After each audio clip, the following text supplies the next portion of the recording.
How critical is the environment?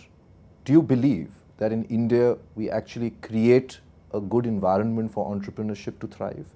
Or do you believe that while we have great success stories and we have over 1 million SMEs in this country who've actually built good businesses, world-class businesses, but at the end of the day, we live in a country where unless and until you have the system in your control, unless and until corruption is rampant, do you believe we have been able to create a culture which encourages entrepreneurship?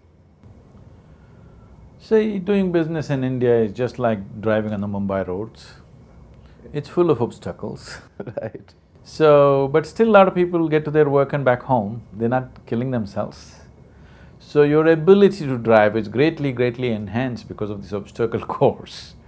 So this is one reason I'm looking at this insight being very important is, these businesses have tremendous resilience. They have survived most difficult situations. They have thrived and grown in an obstacle course. If you create a highway for them, they will drive effortlessly. In fact, you mentioned interest rates, but most of them have done business without any power, with bad Yes. roads, with no infrastructure, no ports, Yes. against all odds. Against all odds. And some of the odds are so ridiculous and impossible odds, okay? So this is there, in spite of that they have succeeded. So when they have succeeded in spite of all these hurdles on their way, I strongly feel for them that their success has to be much more because they have succeeded in most difficult conditions. This is not we do not have an atmosphere where success is cherished. Everybody is trying to succeed, but if somebody succeeds, it is being still seen as some kind of a profit, and success are still bad words, unfortunately. If you do not value success, any society, if it does not value success, it's over, because the very growth of the society, the very vibrance of the society is finished. Unfortunately, in so many ways we are doing that to ourselves. In public life, in media, in society, in so many different ways, success is resented. Success is looked down upon as something they somehow got there kind of thing. Or it's almost like anybody who's built wealth is a crook. General perception seems to be. No, I think that's because we have left a large segment of our society so poor. So we are looking at it with a humane thing. When people are starving, can you be driving a Rolls Royce kind of logic. So, we believe that we should take everybody ahead at once. Never it happens. That is socialism or communism. We've tried that and failed. Now at least if 10 people go up to a height, then slowly others may rise. That is capitalism. We have decided to go on that, there's no looking back now, we have to go that way. Is it the right thing, wrong thing? This is not the time to debate that. We have chosen a way to succeed, is the only way right now. In human life, success is the sweetest thing that a person can experience. When I say success, it's not necessarily becoming a billionaire or, winning a gold medal or something like this. Just about anything. If you hit a golf ball, you want to hit it good, isn't it? Right. Even if you roll up a tissue and throw it, you want to succeed. You don't want to fall off, isn't it? So success is very important in human life. A human being grows with success. Human beings' capabilities and exploration becomes bigger and bigger with success.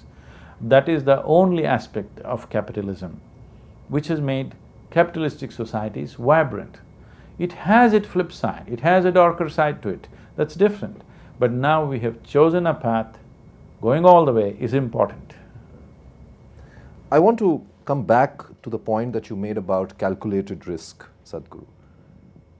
Isn't that what leadership is all about? Do you believe that good, strong leaders, successful leaders are the ones who are able to, despite the bad times, despite all the hurdles that come your way, are able to actually take those calculated risks and think ahead? How would you define leadership? And I'm asking you this question, I remember when we last met, things were very, very gloomy, globally as well as in India.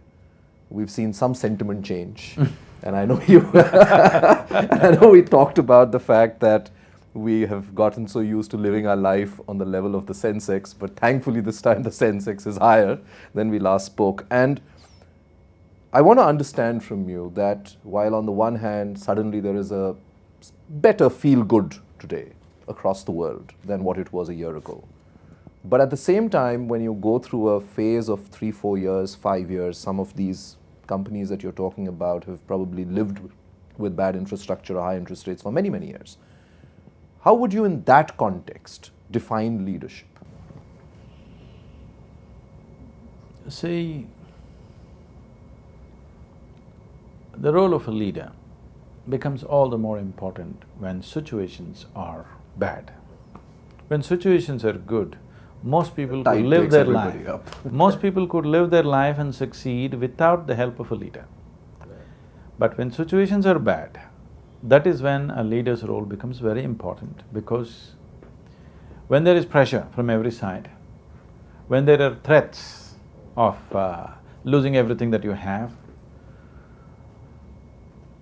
to still be able to keep your marbles in place and make the right decision that works for yourself and everybody around you takes a certain clarity.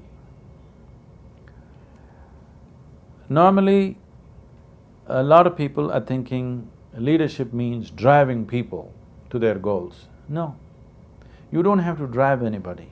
If you display a certain level of clarity about any aspect of life, people will naturally follow you. Can you define clarity? You're able to see things as they are.